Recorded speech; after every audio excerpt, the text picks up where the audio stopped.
नमस्कार दोस्तों, आप सभी का स्वागत है जीएस विद संजय में। आज हम बात करेंगे मध्य प्रदेश की अपवाह तंत्र और नदियों के बारे में। तो जो मध्य प्रदेश में अपवाह तंत्र और नदियां हैं, आज हम उनके बारे में चर्चा करेंगे।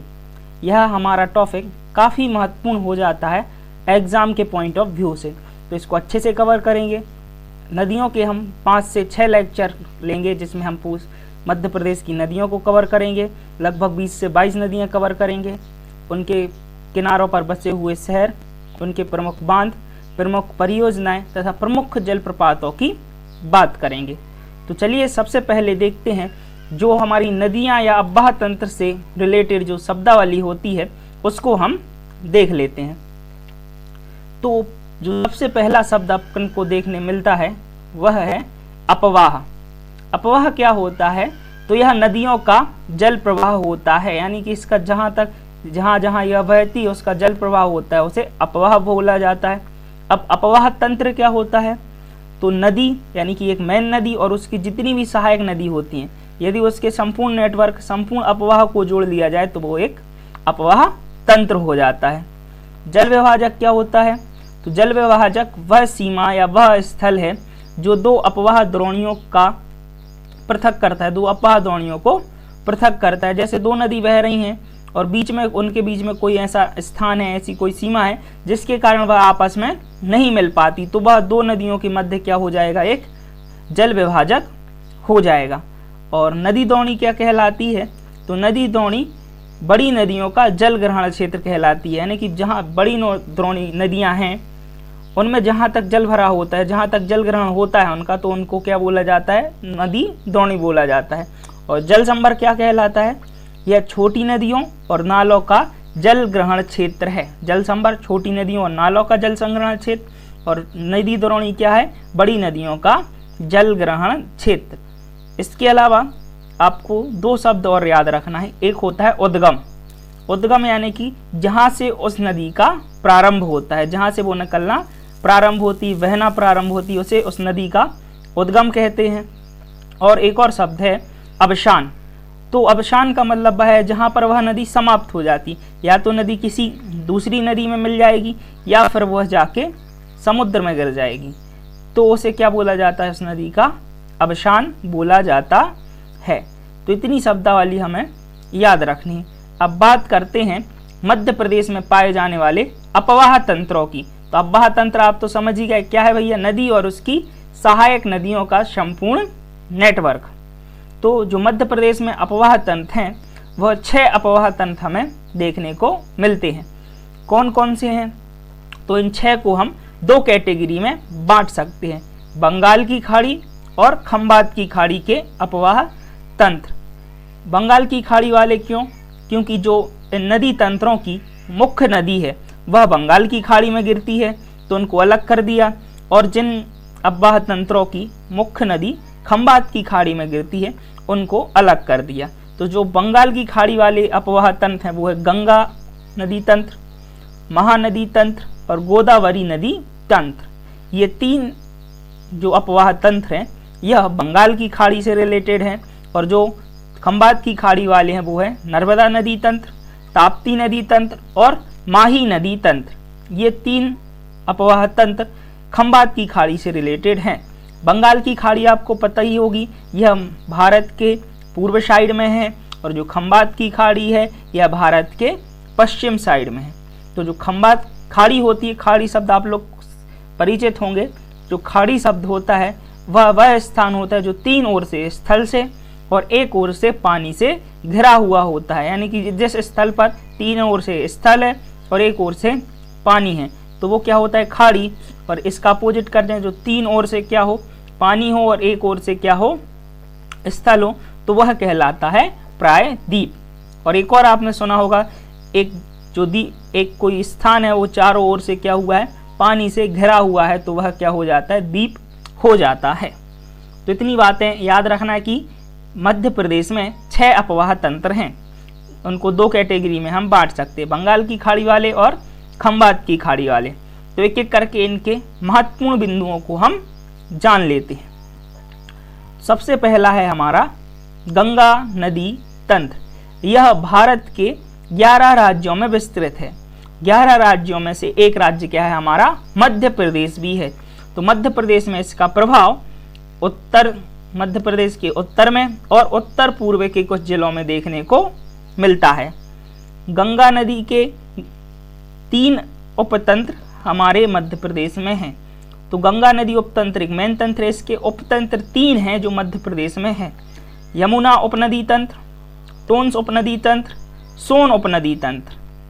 मध्य प्रदेश की कुछ नदियां ऐसी हैं जो डायरेक्ट जाके गंगा में नहीं मिलती, वो यमुना में मिलती हैं, फिर यमुना आगे जाकर गंगा में मिल जाती है, तो उसको यमुना उपनदी तंत्र के अंतर्गत उनको पढ़ेंगे। फिर टोंस उपनदी तंत्र, यह मध्य प्रदेश से निकलती है और सीधी जाके गंगा नदी में मिल जाती है, इसकी कुछ सहायक नदियां हैं। ऐसे ही सोन नदी तंत्र, यह भी मध्य प्रदेश से निकलती है और आगे जाकर गंगा नदी में मिल जाती है। तो गंगा नदी के अंतर्गत मध्य प्रदेश में 3 उपनदी तंत्र हैं। इतना हमें गंगा उपनदी तंत्र से याद रखना है। फिर गोदावरी तंत्र, तो ये गोदावरी महाराष्ट्र साइड पे बहती है, यानी कि मध्य प्रदेश के दक्षिण साइड वाले एरिया में इसके तंत्र होंगे। तो इसके अंतर्गत मध्य प्रदेश में 5 उपनदी तंत्र हैं। वेनगंगा उपतंत्र, वाघ उपतंत्र, वावनथड़ी उपतंत्र, पेंच उपतंत्र, कान्हान उपतंत्र। ये 5 उपतंत्र हैं जो गोदावरी नदी के अंतर्गत आते हैं और मध्य प्रदेश में हैं। तीसरे की बात की जाए तो तीसरा है हमारा महानदी उपतंत्र। तो ये जो महानदी उपतंत्र है यह मेनली छत्तीसगढ़ में है। महानदी जो तंत्र है वो छत्तीसगढ़ में, इसकी जो मुख्य नदी है महानदी, वह छत्तीसगढ़ से निकलकर उड़ीसा में बहते हुए बंगाल की खाड़ी में गिर जाती है। तो ये उतना ज़्यादा महत्वपूर्ण नहीं है क्योंकि इस मध्य प्रदेश की कोई भी प्रमुख या बड़ी नदी इसमें जाके नहीं मिलती। मध्य प्रदेश की छोटी छोटी नदी इसमें जाके मिलती हैं, जैसे ईब, जोक, सेंदुर, हसदो आदि। तो ये उतना ज़्यादा महत्वपूर्ण नहीं है मध्य प्रदेश की दृष्टि से। चौथा है हमारा नर्मदा नदी तंत्र। यह मध्य प्रदेश का सबसे प्रमुख नदी तंत्र है और सबसे बड़ा नदी तंत्र है, क्योंकि इसमें नर्मदा नदी के अलावा, यानी कि इसकी मुख्य नदी के अलावा, इसमें 41 नदियां और हैं। और नर्मदा नदी के बारे में आपको पता ही है, यह मध्य प्रदेश की सबसे बड़ी नदी है जिसका उद्गम अमरकंटक से होता है। यह 3 राज्यों में प्रवाहित होती है, मध्य प्रदेश, महाराष्ट्र और गुजरात में प्रवाहित होती है। तो नर्मदा नदी तंत्र हो गया अपना। अगले की बात करते हैं। तो अगला है जो हमारा वो है ताप्ती नदी तंत्र। यह मध्य प्रदेश का दूसरा प्रमुख नदी तंत्र है। यदि इसके अपवाह तंत्र की क्षेत्रफल की बात की जाए तो जो इसका अपवाह तंत्र है वो 9800 वर्ग किलोमीटर में है। माही नदी तंत्र, तो जो माही नदी है यह मध्य प्रदेश से निकलती है और जो इसका मैदान है, जो इसका अपवाह क्षेत्र या बहाव क्षेत्र है, उसे 56 का मैदान कहा जाता है। माही वह नदी है जो कर्क रेखा को 2 बार काटती है, यानी कि 2 बार उसको काटती है। तो माही नदी के बारे में याद रखना, यह 56, इसका जो बहाव क्षेत्र है वो 56 का मैदान कहलाता है। तो हमारे जितने भी अपवाह तंत्र से महत्वपूर्ण पॉइंट हो सकते थे हमने उनको कवर कर लिया है। आइए अब बात करते हैं मध्य प्रदेश की नदियों की। सबसे पहले जिस नदी की हम बात करनी वह है हमारी चंबल नदी। तो चंबल नदी है जो इसका उद्गम होता है वह जानापाव पहाड़ी महू इंदौर से होता है। तो जानापाव पहाड़ी महू इंदौर से यह निकलती है और 965 किलोमीटर बहने के बाद यह उत्तर प्रदेश के इटावा के समीप यमुना नदी में मिल जाती है। तो जो जानापाव पहाड़ी से निकलकर 965 किलोमीटर बहने के बाद इसका अवसान उत्तर प्रदेश के इटावा के समीप यमुना नदी में हो जाता है। जानापाव पहाड़ी के बारे में आपको पता है कि यह मालवा का दूसरा सर्वोच्च शिखर है जिसकी हाइट 854 मीटर है और जानापाव पहाड़ी ही भगवान परशुराम का जन्म स्थल माना गया है। यदि चंबल के अन्य नामों की बात की जाए तो इसके अन्य नामों में धर्मावती, चरमावती, कामधेनु, रति देवी की कीर्ति और जो सबसे महत्वपूर्ण है पूर्णा है।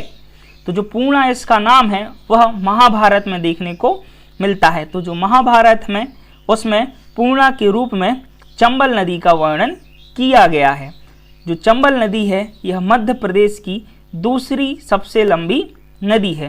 पहली लंबी नदी कौन सी है भैया? तो पहली लंबी नदी है भैया हमारी नर्मदा, जिसकी कुल लंबाई कितनी है? 1312 किलोमीटर, यानी कि 1312 किलोमीटर। तो उसके बाद दूसरे नंबर पे जो है वो है 965 किलोमीटर वाली हमारी चंबल नदी। यदि इसको हम मैप में देखें तो कुछ इस तरीके से हमें देखने को मिलती है।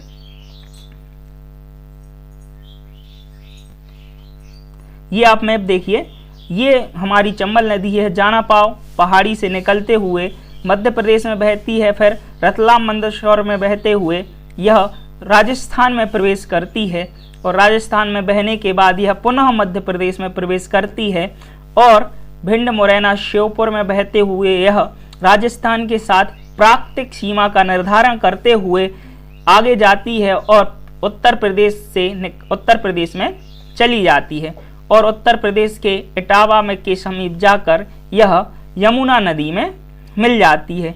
इसकी कुल लंबाई 965 किलोमीटर है। इस नदी पर यानी कि चंबल नदी पर 3 प्रमुख बांध हैं, गांधी सागर बांध, राणा सागर बांध और जवाहर सागर बांध। ये तीन बांध बहुत ज़्यादा प्रमुख हैं इस नदी पर। यह चंबल नदी परियोजना के अंतर्गत 1954 से इसको प्रारंभ किया गया था और इनको बनाया गया था।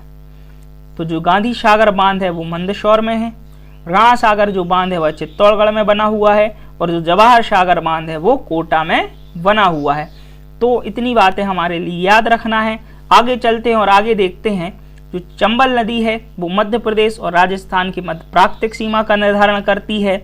इसने अपने क्षेत्र में अब नाली का अपर्दन किया हुआ है, तो नालियों के रूप में इसने अपर्दन किया हुआ है, जिसे अब नाली का अपर्दन कहते हैं। और जो सबसे ज़्यादा अपर्दन किया है वह मुरैना में किया हुआ है।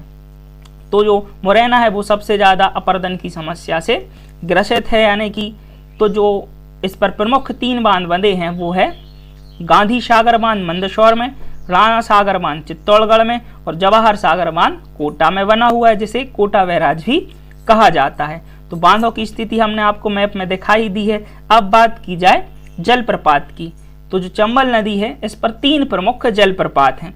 चूलिया जलप्रपात यह मंदसौर में है, पाताल पानी जलप्रपात यह इंदौर में है, और झाड़ी दहा जलप्रपात यह भी इंदौर में है। जलप्रपात के लिए हम अलग से कवर करेंगे, लेकिन जितने भी महत्वपूर्ण जलप्रपात हैं उनको तो हम यहीं पर देखते चलते हैं।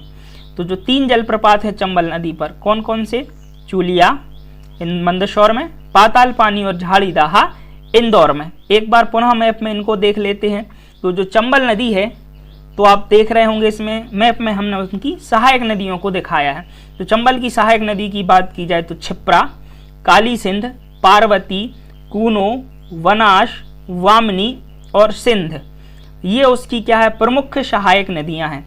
सहायक नदियां कौन कौन सी हैं ये आप देख रहे हैं इधर से। ये है हमारी क्षिप्रा, काली सिंध, पार्वती, सिंध, इसके अलावा कूनो, बनास, वामनी भी इसकी सहायक नदियां हैं। तो कभी कभी इधर सहायक नदियों से भी क्वेश्चन पूछ लेता है। आपको एक क्वेश्चन पूछेगा कि निम्न में से कौन सी नदी चंबल की सहायक नदी है। एक ऑप्शन इनमें से होगा, बाकी 3 ऑप्शन अलग होंगे। ऐसे एक और क्वेश्चन आ सकता है, निम्न में से कौन सी नदी चंबल की सहायक नदी नहीं है। तो 3 इनमें से दे देगा, एक कोई अलग सा दे देगा। तो वो आप इन सहायक नदियों को अच्छे से देख लें तो आपके क्वेश्चन इधर से जो आएंगे वो आप पे बन जाएंगे। तो चंबल की सहायक नदियाँ क्षिप्रा, काली सिंध, पार्वती, कूनो, बेतवा नदी, जिसका उद्गम कुमरा ग्राम रायसेन से होता है, और यह 480 किलोमीटर बहने के बाद उत्तर प्रदेश के हमीरपुर के समीप यमुना नदी में मिल जाती है। यानी कि जो इसका अवसान है वह यमुना नदी में होता है, उत्तर प्रदेश के हमीरपुर के समीप। लंबाई 480 किलोमीटर है। यदि बेतवा नदी के उपनामों की बात की जाए तो बेत्रावती, वेश, विंध्यावती इसके 2 उपनाम हैं, और इसे मध्य प्रदेश की गंगा और बुंदेलखंड की जीवन रेखा की संज्ञा दी गई है। तो जो मध्य प्रदेश की गंगा कहा गया है वह प्रदूषण के आधार पर कहा गया है, और जो बुंदेलखंड की जीवन रेखा कहा गया है वह इसके आश्रित यानी कि जितना भी बुंदेलखंड क्षेत्र है वह इस पर बहुत ज़्यादा आश्रित है, तो इस कारण से इसे बुंदेलखंड की जीवन रेखा कहा गया है। देवगढ़ एक स्थान है जो इसी नदी के किनारे पर बसा हुआ है, उसे बेतवा का आइसलैंड कहते हैं। क्या कहते हैं? बेतवा का आइसलैंड कहते हैं। बेतवा की एक सहायक नदी है बीना। बेतवा की सहायक नदी है बीना, जिस पर भालकुंड जलप्रपात सागर जिले में बना हुआ है। यह काफ़ी प्रसिद्ध जलप्रपात है, आप जब भी सागर जाएं इसे ज़रूर देखें। इसके बाद जो हमारी बेतवा नदी है यह मध्य प्रदेश और उत्तर प्रदेश के मध्य प्राकृतिक सीमा का निर्धारण करती है। थोड़ा ही सा करती है, लेकिन अब करती है तो उसको हमें याद तो रखना है कि यह मध्य प्रदेश और उत्तर प्रदेश के मध्य प्राकृतिक सीमा का निर्धारण करती है। इसकी सहायक नदियों को देखें तो इसकी प्रमुख सहायक नदियां हैं बीना, धशान, केन, वेस, जामिनी आदि। इसकी क्या है भैया? सहायक नदियां हैं। और जो ओरछा शहर बसा हुआ है वो बेतवा नदी के किनारे पर ही बसा हुआ है। आप मैप में देख रहे होंगे कि बेतवा नदी और उसकी सहायक नदियों को दिखाया गया है। तो जो बेतवा नदी है वह कुमरा ग्राम रायसेन से प्रारंभ होती है, उसके बाद कुछ देर यानी कि कुछ समय तक यह मध्य प्रदेश में बहने के बाद उत्तर प्रदेश में बहती है, फिर उसके बाद यह पुनः मध्य प्रदेश में प्रवेश करती है तथा मध्य प्रदेश में कुछ बहने के बाद यह पुनः उत्तर प्रदेश में चली जाती है और हमीरपुर के निकट यमुना नदी में इसका अवसान यमुना नदी में हो जाता है। और एक बात और याद रखना है कि जो बेतवा नदी है इसे मध्य प्रदेश की गंगा और बुंदेलखंड की जीवन रेखा कहा गया है। साथ ही बेतवा नदी बुंदेलखंड के पठार को दो भागों में बांटती है। जब हम विभाजन पढ़ रहे थे तो हमने उधर भी इसको बताया था, तो आप देख सकते हैं कि जो बेतवा नदी है यह बुंदेलखंड को दो भागों में बांटती है। तो बेतवा नदी से हमें इतनी बातों को याद रखना है। अगली नदी की बात की जाए तो जो हमारी अगली नदी है वह नदी है क्षिप्रा नदी। मध्य प्रदेश की सबसे धार्मिक और पवित्र नदी इसको हम कह सकते हैं। तो जो हमारी क्षिप्रा नदी है इसका उद्गम काकरावड़ी पहाड़ी स्थित वाणेश्वर कुंड से होता है। कहाँ से होता है? काकरावड़ी पहाड़ी स्थित वाणेश्वर कुंड से इसका उद्गम होता है, जो इंदौर में है। इसकी कुल लंबाई 195 किलोमीटर है। 195 किलोमीटर बहने के बाद यह मंदसौर जिले में चंबल नदी में मिल जाती है, यानी कि चंबल में उसका अवसान हो जाता है मंदसौर जिले में। यह काफ़ी पवित्र और धार्मिक नदी है। तो जो इसके अन्य नाम है वो काफ़ी धार्मिक और पवित्र तरीके के हमें देखने को मिलते हैं, जैसे कि पापहरणी, मोक्षदायिनी, अवंती, पूर्ण सलीला, अमृत संभवा, ज्वरहनी, कनक श्रृंगा और सोमवती। ये अन्य नाम हमें क्षिप्रा नदी के देखने को मिलते हैं। जो क्षिप्रा नदी है इसे मालवा की गंगा भी कहा जाता है। तो दो गंगाएं हो गई, एक हो गई मध्य प्रदेश की गंगा तो वो है हमारी बेतवा नदी, और एक है मालवा की गंगा तो वो हो जाएगी क्षिप्रा नदी। तो क्षिप्रा नदी की सहायक नदी है वह खान नदी है। यह नदी इंदौर में काफ़ी प्रसिद्ध है। इंदौर के जो शहर है वहाँ पर इसी का पानी शायद सप्लाई होता है। तो जो क्षिप्रा नदी के किनारे पर एक शहर बसा हुआ है उज्जैन, वहाँ पर प्रत्येक 12 वर्षों में सिंहस्त्र कुंभ का मेला लगता है, जो काफ़ी प्रसिद्ध है। काफ़ी श्रद्धालु इसमें आते, काफ़ी ज़्यादा भीड़ इसमें देखने को मिलती है। और आप देख रहे होंगे कि साइड में एक आपको चित्र दिख रहा है, तो यह क्षिप्रा नदी के किनारे पर स्थित एक रामघाट है। जब भी आप उज्जैन जाएं इस स्थान पर जरूर जाएं, आपको काफ़ी शांति का अनुभव होगा इधर पर जाने पर, और काफ़ी सुंदर नज़ारा यहाँ से देखने को मिलता है। तो क्षिप्रा नदी से हमें इन बातों को याद रखना है कि जो इसका उद्गम है काकरावड़ी पहाड़ी के वाणेश्वर कुंड से होता है। 195 किलोमीटर बहने के बाद इसका अवसान चंबल नदी में हो जाता है मंदसौर जिले में। जो इसके अन्य नाम है वो पूर्ण सशीला, अमृत संभवा, पापहरणी, अवंती, मोक्षदायिनी, सोमवती, कनक श्रृंगा और ज्वरहनी हैं, और इसे मालवा की गंगा कहा जाता है। सहायक नदी खान है और इस नदी के किनारे उज्जैन शहर बसा हुआ है, जहां पर प्रत्येक 12 वर्षों में सिंहस्त्र कुंभ का मेला लगता है। इस नदी के किनारे पर बहुत ही सारे मंदिर बसे हुए हैं।